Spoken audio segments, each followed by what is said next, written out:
Shalom bien-aimés frères et sœurs, que la paix de Dieu soit avec vous et que Dieu bénisse tout un chacun de vous.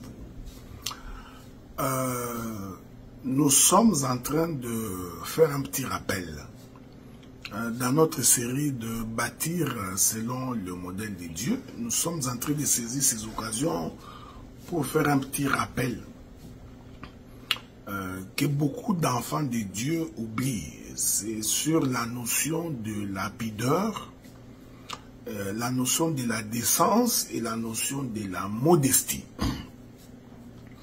Le frère Paul donc, nous recommande dans le livre de 1 Timothée chapitre 2, lorsqu'il fait mention des sœurs, il nous rappelle que la femme doit donc être vêtue d'une manière décente, avec pudeur et décence. Alors ces choses-là doivent nous interpeller, doivent nous rappeler.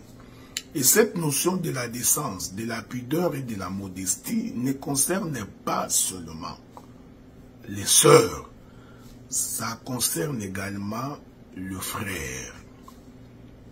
Quand on est enfant de Dieu, on fait attention sur notre manière d'être, notre manière de nous vêtir, notre manière de nous habiller. Le frère Paul nous recommande d'avoir de la pudeur. La notion de la pudeur est une notion opposée à la notion de l'impudique. C'est-à-dire que lorsque vous vous habillez, il faudrait vous couvrir le corps. C'est ainsi que lorsque Adam et Ève ont péché, la première chose que Dieu a faite, c'était de les couvrir. La Bible dit qu'il fit les vêtements en peau d'animaux et il les couvrit. Donc, la nudité est une mauvaise chose lorsqu'elle est exposée au vu et au su de tout le monde. C'est pourquoi le frère Paul reprend également l'écriture en disant dans les livres des Romains, revêtez-vous donc de Christ. Donc se revêtir est une bonne chose quand on est enfant de Dieu. Et lorsque l'on s'habille, il faudrait s'habiller avec pudeur, décence et modestie. Donc, je me permets de rappeler que lorsqu'on est enfant de Dieu et que Dieu nous a appelés, nous qui étions pécheurs, nous qui n'avions pas droit de cité en Israël, nous qui n'avions pas droit aux alliances, nous qui n'avions pas droit à l'héritage, la mort de Jésus nous a rapprochés pour que nous soyons appelés fils de Dieu. Mais comprenez que lorsque Dieu nous appelle, il fait en sorte que nous ne puissions pas nous conformer à ce siècle. L'Écriture dit, ne vous conformez pas au siècle présent et ne vous livrez pas à la convoitise de ce monde. Nous constatons malheureusement que beaucoup de nos frères, beaucoup de nos sœurs, dans leur manière de s'habiller, ne témoignent pas qu'ils ont connu Dieu. Dans votre manière d'être, dans votre manière de vous tenir devant les gens, cela n'atteste pas que Dieu vous a appelé et que Dieu vous a séparé du monde. Ainsi, nous avons des frères et des sœurs qui portent des pantalons moulants, des pantalons collants, de telle sorte qu'on est capable de regarder vos parties génitales. Que tu sois un homme ou que tu sois une femme, quand tu es fille et fils de Dieu, il faudrait donc nous éviter de tels accoutrements. La sœur s'habille, nous pouvons voir les contours de ses sous-vêtements. Non, elle s'habille, nous sommes capables de voir son soutien à l'intérieur de sa robe ou à l'intérieur de sa chemise. Non. Elle s'habille, elle porte un pantalon moulant, un pantalon collant. que vous appelez généralement sur mesure. Ces choses-là ne sont pas recommandées par la doctrine de Christ. Vous vous habillez en pantalon. Au devant, nous pouvons voir la forme de ta partie ou oui, la forme de ta partie génitale.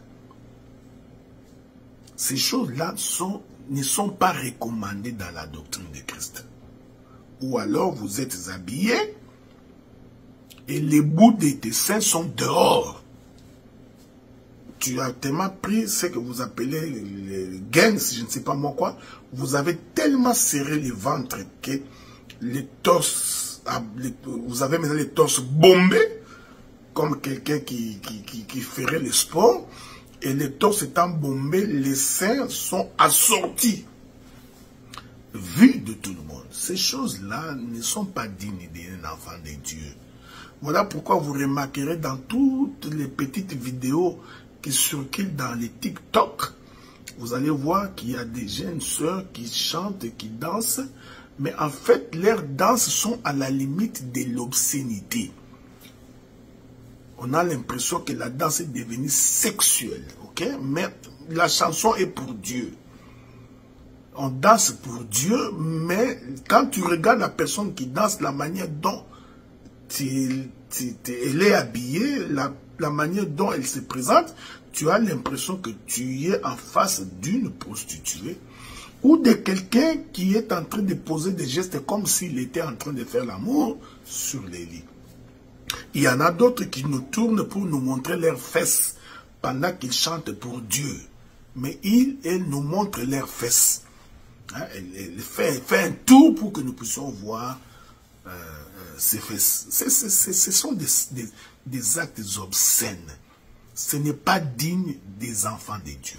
Voilà pourquoi dans la doctrine de Christ, il faut que nous rappelions que quand on est enfant de Dieu, fils, fille de Dieu, l'on doit s'habiller avec pudeur. Tu ne peux pas porter une jupe et à une fente jusqu'aux cuisses. Non. Où nous voyons ta cuisse, c'est obscène. C'est impudique. L'Écriture dit, les impudiques n'hériteront pas le royaume des cieux. Donc, qu'il soit acté que nous, ministres de la parole, nous n'allons pas autoriser, nous n'allons pas accepter cela. Donc, vous y trouvez des frères qui dansent la danse, qui sont en train de... la danse de la hanche, hein, qu'on appelle généralement moutouache. Il prend sa veste, il enlève, il met autour de sa hanche, il danse. Ce sont des danses obscènes. Je dis bien, ce sont des danses obscènes parce que quand on regarde ces danses, ça nous renvoie à penser à autre chose. Qu'il me soit donc permis de rappeler aux uns comme aux autres, quand on est enfant de Dieu, on doit être différent des autres dans notre manière de s'habiller. Nous ne vous demandons pas d'exagérer, mais nous vous demandons de respecter la doctrine. Et cette doctrine dit, habille-toi avec pudeur. Quand on dit la pudeur, c'est-à-dire ton corps doit être couvert. Le corps couvert, que ton corps ne renvoie pas à quelque chose de sexy, de trop sexy. Que nous ne voyons pas les courbes de ton corps. Que nous ne voyons pas un appel à une consultation de tes parties génitales. Non plus. On a l'impression que les hommes et les femmes d'aujourd'hui s'habillent comme un chat botté. Donc l'habit sert tellement le corps que même sa démarche a changé. Il a des difficultés pour s'asseoir normalement. Il a des difficultés pour s'asseoir parce que dès qu'il s'assoit, toutes ses fesses sont dehors parce que le pantalon est petit, la jupe est petite. Tu portes des jupes courtes, des robes courtes. Quand tu t'assois, on peut par l'angle de tir voir tes parties génitales. Ces choses-là sont anti-bibliques. Je vais revenir toute la semaine sur des vidéos comme ça, tu portes les pantalons, on a l'impression que les pantalons comment je pourrais dire, les pantalons pénètrent entre tes fesses. Donc, tu as tellement tiré les pantalons que finalement, la ligne de tes fesses, nous pouvons le voir. Nous disons que ces choses-là sont antibibliques. Que la paix de Dieu soit avec vous et que Dieu vous bénisse. L'enfant de Dieu doit apprendre à respecter la doctrine. Tu t'habilles avec pudeur et décence. Je vais revenir sur la notion de la décence. C'est très important. Donc, je disais...